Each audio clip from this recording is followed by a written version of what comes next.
Step 1. Remove the screws on the cover plate and take off the cover.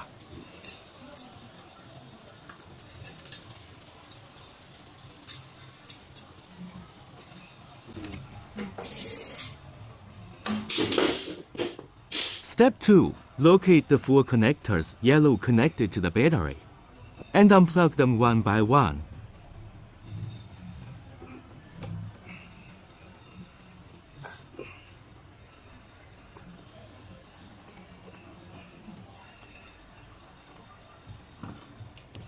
Step 3. Take out the old battery and install the new one.